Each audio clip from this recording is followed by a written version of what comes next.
오늘도 솔로몬의 잠언을 통해서 우리가 지혜를 얻고 바른 길을 걸어갈 수 있기를 바랍니다. 먼저 1절입니다. 왕의 마음이 여호와의 손에 있음이 마치 봇물과 같아서 그가 임의로 인도하시느니라. 왕의 마음은 곧 지도자의 마음을 말씀하는데, 이 마음이 마치 흘러가는 물줄기 같아서 주님 손 안에 있고 주님께서 원하시는 대로 이끄신다는 말씀입니다. 왕이 하는 정치 행위의 기본적인 의미는 바로 하나님의 뜻을 대행하고 하나님의 뜻을 심부름하는 것입니다. 또한 이것은 왕의 그 위치에 대한 근본적인 의미를 말하기도 합니다. 그래서 이 땅에 하나님의 공의를 실현하는 데 있어서 마치 정해진 그 물길을 따라서 흐르는 물줄기처럼 하나님의 의지대로 순종하고 움직여야 하는 지도자의 그 존재적 의미를 말씀하는 것입니다. 바로 이것이 정상적인 정치 행위이고 정치 체제입니다. 그러나 너무 많은 때, 너무 많은 정권에서 우리나라뿐만 아니라 모든 나라에서 그렇지 못한 때가 훨씬 더 많아서 걱정이 되는 것입니다. 다음 3절입니다. 공의와 정의를 행하는 것은 제사 드리는 것보다 여호와께서 기쁘게 여기시느니라. 이사야 1장 11절에 보시면요, 여호와께서 말씀하시되 너희의 무수한 재물이 내게 무엇이 유익하뇨? 나는 순양의 번제와 살찐 짐승의 기름에 배불렀고 나는 숫송아지나 어린 양이나 숫 염소의 피를 기뻐하지 아니하노라. 불의한 사람들이, 죄악을 저지르는 불의한 사람들이 자기의 그 불의한 나쁜 행위는 고치지 않고 열심히 제사만 드려서 모든 문제를 해결하고자 하는데, 바로 이것이 미신적 신앙입니다. 기독교의 신앙이 아닙니다. 하나님께서 싫어하세요. 이런 제사의 행위는 오히려 하나님의 진노가 된다는 사실을 잊지 말아야 합니다. 공의를 행하는 것은 바로 하나님의 말씀을 따라 순종하는 행위이고, 제사를 드리는 것은 내 죄를 고백하고 용서를 구하면서 하나님께 나가는 행위입니다. 하나님의 말씀을 받고 그대로 순종하는 행위와, 그렇죠? 삶 속에서, 내 생활 속에서 하나님의 말씀을 그대로 순종하는 행위와 내가 하나님께 나아가는 제사의 행위, 이 둘을 놓고 보면, 비교해 보면 하나님의 말씀을 내가 받고 그 말씀대로 내 생활에서 순종하는 것이 훨씬 더 하나님을 기쁘시게 한다는 말씀입니다. 대단히 중요한 말씀입니다. 우리는 이 사실을 절대 잊지 말아야 합니다. 내가 하나님 앞에 나 대신 죽을 재물을 갖고 나가는 것, 이것은 내가 하나님께 나가서 의롭다함을 얻기 위한 것입니다. 우리가 제사를 드리는 것은, 예배를 드리는 것은 하나님 앞에 의롭다함을 얻기 위함입니다. 그러나 이 제사보다, 우리가 드리는 예배보다 시간적으로, 공간적으로, 신앙적으로 반드시 앞서야 할 것은 하나님께서 내게 주신 말씀, 그것에 대한 진실하고 온전한 순종입니다. 순종하는 행위입니다. 그런데 사람들은 이 사실을 까먹어요. 그렇죠? 오히려 거꾸로 생각해요. 그렇게 생각하는 사람들이 많아요. 교회 나와서 예배만 드리면 내 문제를 해결할 수 있을 것이다. 제사만 많이 드리면 내 문제를 다 해결할 수 있을 것이다. 이렇게 생각만 했지, 당장 내 생활에서 자기의 죄는 떠나려고 하지 않습니다. 이것은 아주 무서운 고정관념입니다. 그때 당시에도 그랬어요. 3000년 전에도. 그래서 죄가 많을수록, 그때나 지금이나 죄가 많을수록 제사가 요란합니다. 그 무당들 굿하는 거 보세요. 큰 귀신이 들렸다고 할수록 더 굿이 요란하잖아요. 돈도 많이 요구하고. 그렇습니다. 죄가 많을수록 제사를 더 요란하게 지냅니다. 더 굉장한 제사를 드리려고 해요. 더 크고 더 많은 제사를 드려서 하나님과의 관계를 해결하고 나는 그대로 내 생활 속에서 악에 머물려고 합니다. 그래서 이사야 1장 13절에서 헛된 재물을 다시 가져오지 마라. 이렇게 말씀하셨던 거예요.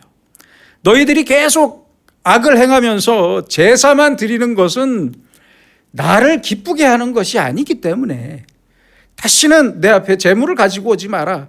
이렇게 말씀하셨던 것입니다. 그리고 이런 말씀도 하셨습니다.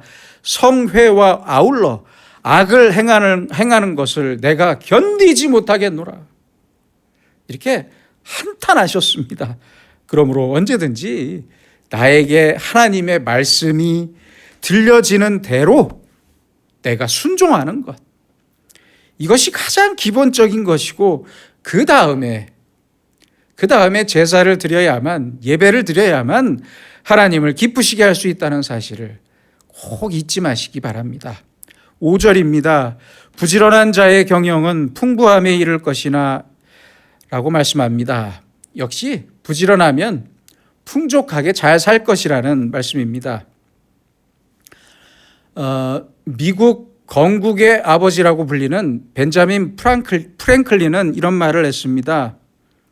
부지런한 사람은 만물을 황금으로 만들고 무형의 시간까지도 황금으로 변화시킨다. 어쩜 참 말을 이렇게 잘하나 모르겠어요. 더 멋진 말을 했는데요. 일하는 농부는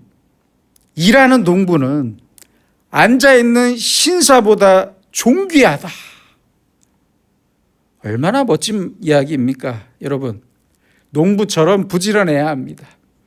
게으르면서 잘 살기를 바라고 잘 되기를 바라는 것은 아주 근본적으로 잘못된 생각입니다. 그래서 계속해서 말씀합니다. 조급한 자는 궁핍함의 일을 따름이니라. 조급한 사람은 자기의 경영이 성공하기를 느긋하게 기다리질 못해요. 왜냐하면 조급한 마음은 성공만을 바라는 마음이고 이득만을 바라는 생각이기 때문입니다. 그러나 경영은 그런 것이 아니에요. 경영은 생활 그 자체예요. 날마다 하는 생활의 일입니다. 학생들을 생각해 보세요. 학생들에게 있어서 공부는 내가 내일 당장 직업을 갖기 위해서 하는 것이 아니잖아요. 그 자체가 학생들의 생활이잖아요. 그처럼 경영과 일은 떨어져 있지 않습니다. 그대로가 우리의 생활입니다. 그래서 이 매일의 일들을 매일매일 나에게 맡겨진 일을 그 자체로 즐길 수 있어야 합니다. 이렇게 생각하면서 일과 생활을 함께 생활해야지. 일과 함께 생활해야지. 일도 하기 전에 먼저 이 일로 인한 수입이 얼마인지 그걸 먼저 생각할 수는 없는 거예요. 직장 생활도 그렇잖아요. 어떤 일을 하든지 일하는 그 자체가 먼저 의미가 있는 것입니다. 그래서 내게 맡겨진 일의 의미와 목적을 먼저 생각하면서 성실하게 일해야 합니다. 그래야 그 일 자체가 즐겁고 보람이 있는 거잖아요. 그 다음에 소득을 따지고 월급을 생각해야죠. 그런데 이번 달에 받을 월급부터 생각하고 월급 받을 날만 생각하면서 기다리면서 조급한 마음으로 일하는 사람은 아주 불행한 사람이고 성실한 사람이 되고 싶어도 될 수가 없습니다.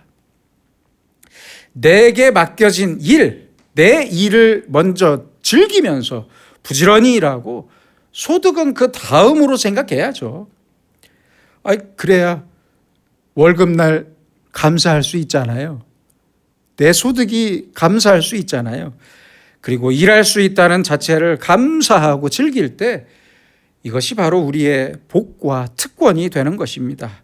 이게 순서입니다. 이래야만 행복할 수 있겠는데 유감스럽게도 이 원리를 언제 깨닫느냐? 언제 깊이 깨닫느냐? 퇴직하고 나서 알아요. 은퇴하고 나서 알아요. 그제서야 그럽니다. 월급 조금만 받아도 좋으니 일 좀 했으면 좋겠다. 월급 적게 줘도 괜찮습니다. 저 좀 일 좀 시켜주세요. 이렇게 말해요. 오늘 말씀은 바로 그것을 말씀하는 거예요. 돈 버는 것, 소득에만 너무 조급하게 생각하지 마라. 그 말씀이에요.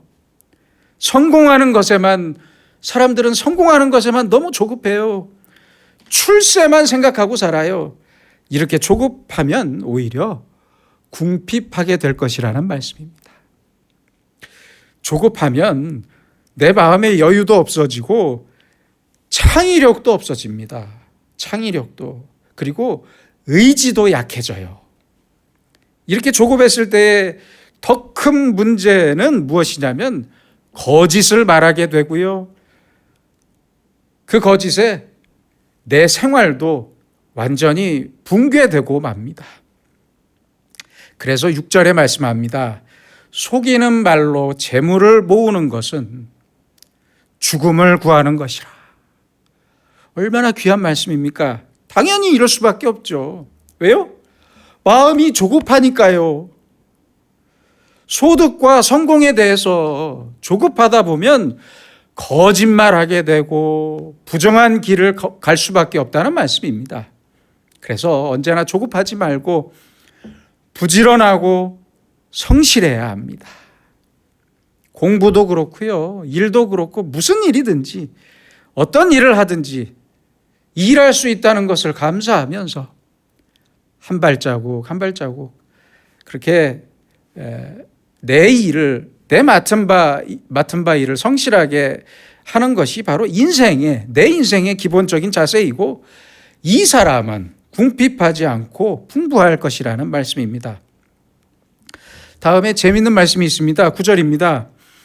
다투는 여인과 함께 큰 집에서 사는 것보다 움막에서 사는 것이 나으니라. 아멘. 참 옳으신 말씀입니다. 한편으론 왜 이런 말씀을 했을까 싶어요. 다투는 여인과 살면 잘 타일러서 안 다투는 여인으로 고쳐서 살면 되지 않겠습니까? 그렇잖아요. 그런데 여러분 절대 잊지 마세요. 한평생 가르쳐도 아내 버릇 못 고칩니다. 내가 고칠 수 없어요. 아내뿐입니까? 한평생 바가지 긁어도 남편 버릇 못 고칩니다. 내가 고칠 수 있으면 내가 성령님이 되는 거예요. 그러니까 못 고쳐요. 내가 하나님이 아니기 때문에 고칠 수가 없어요. 포기하세요. 그러니까 내 말대로, 내 생각대로, 내 힘으로, 내 능력으로 배우자의 버릇이나 안 좋은 점을 다 뜯어 고칠 수 있다고 생각하지 마시고 그런 생각을 이제 완전히 버리세요. 포기하세요.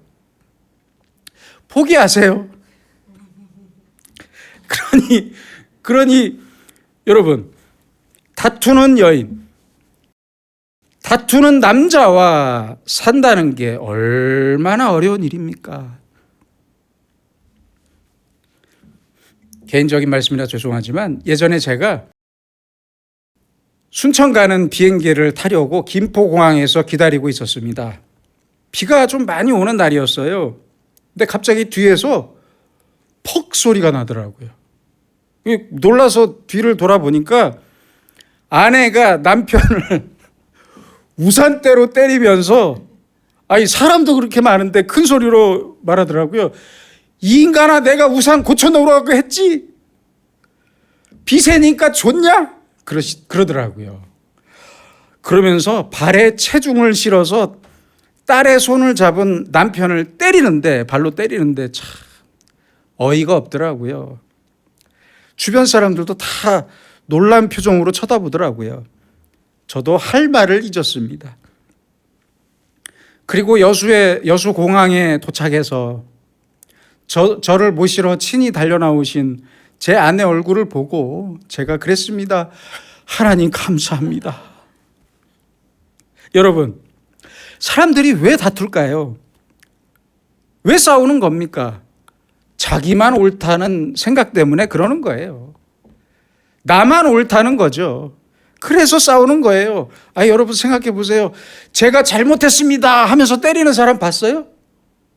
없어요. 꼭 남의 잘못을 지적하길 좋아해요. 그래서 배우자와 다투는 사람은 고달픈 인생입니다. 아무리 그렇게 다퉈도 배우자가 안 변하니까요. 그래서 잔소리와 다툼은 서로에게 피곤한 일일 뿐입니다. 그럴 필요 없어요. 제가 개인적으로 죽도록 싫어하는 말이 있습니다. 우리 어렸을 때부터 이런 말 들어왔잖아요.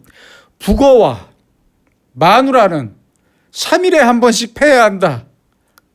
어떻게 이런 말을 할 수가 있습니까?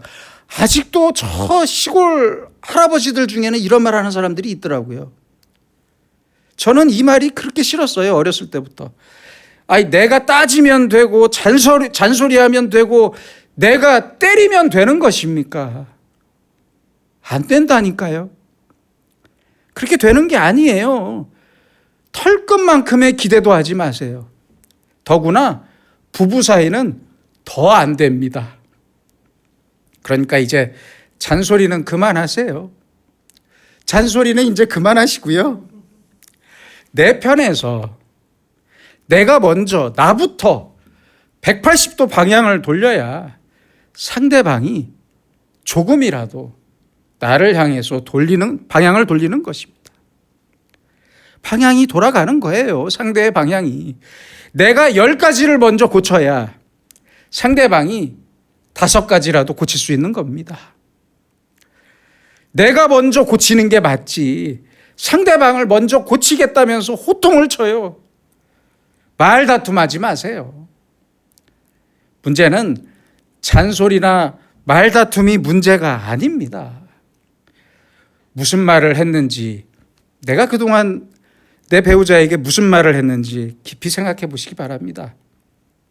그러므로 다투는 배우자와 사는 게 얼마나 힘든 일입니까? 큰 집에 좋은 집에 살더라도 100억짜리 200억짜리 집에 살아도 의미가 없어요. 아무리 크고 좋은 집에 살더라도 차라리 운막집에 사는 것보다 못하다고 말씀하잖아요. 맞는 말씀입니다. 여러분, 왜 우리는 이렇게 다퉈야 하는 것입니까? 그 심리적인 원인이 무엇입니까? 먼저는 자기 자신에게 불만이 있어서 그래요. 그래서 그 불만이 배우자에 대한 불만으로 이어지기 때문에 그렇습니다. 상대방이 내 마음대로 움직이질 않아서 그런데요.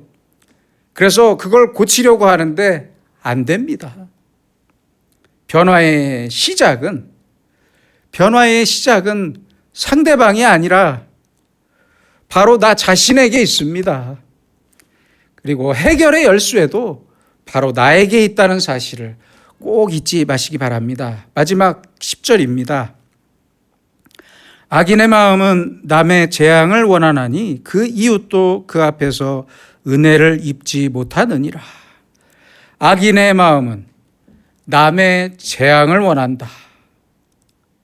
참 안타까운 말씀입니다. 왜 이러는 것입니까? 한번 솔직하게 생각해 봅시다. 여러분은 남이 잘 되는 것을 볼 때, 다른 사람의 집값이 오르고 땅값이 오르는 것을 볼 때 내 기분이 좋습니까? 아니면 나쁩니까? 한번 솔직하게 생각해 보시기 바랍니다. 심리학자들이 시어머니가 며느리에게 잔소리하는 걸 심리적으로 분석해 보면 그 원인이 무엇인 줄 아십니까? 시기와 질투랍니다. 시기와 질투가 90% 이상이래요. 그게 시작점이래요. 어느 목사님이 결혼식 주례 중에 주례사를 하시다가 아들을 장가 보내는 그 시어머니에게 물어봤습니다.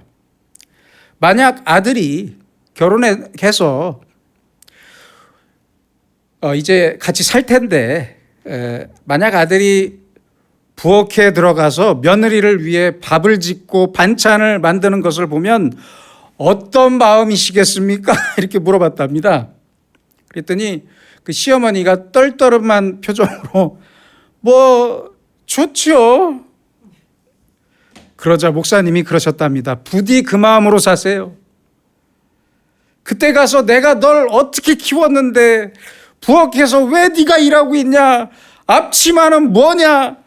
이렇게 말하지 말라고 했습니다. 과연 그 약속을 지켰는지 궁금하네요.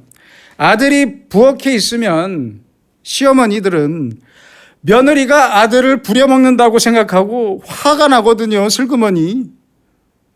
이건 아주 못된 마음입니다.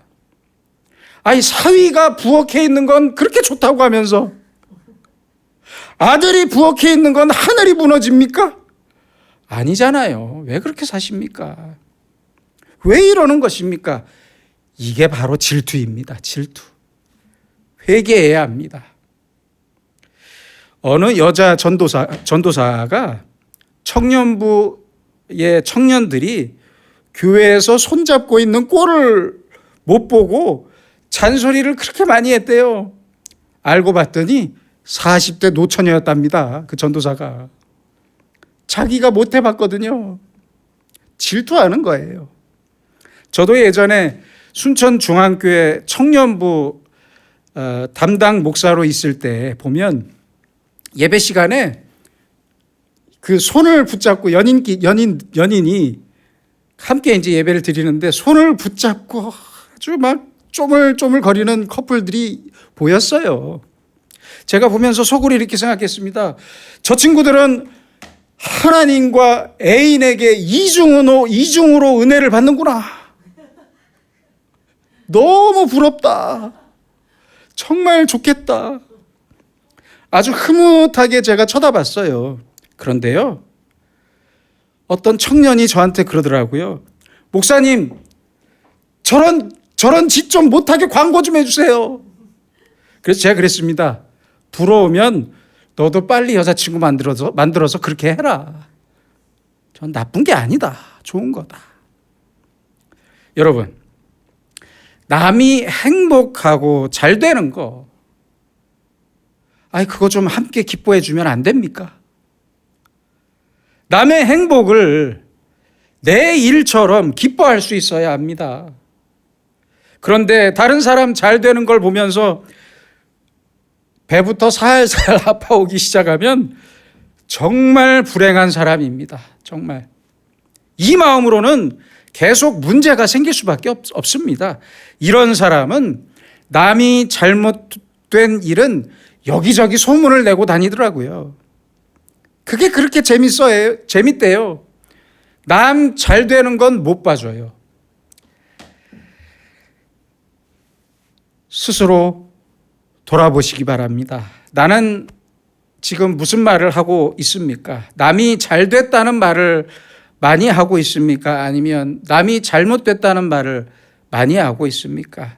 돌아볼 필요가 있습니다. 그러므로 악인이, 오늘 솔로몬이 말씀하시는 악인이 멀리 있지 않습니다. 멀리 있지 않아요. 남의 재앙을 원하고 남이 잘못되기만 바라고 악한 것만 바라는 사람이 악인입니다. 언제든 내가 악인이 될 수 있어요.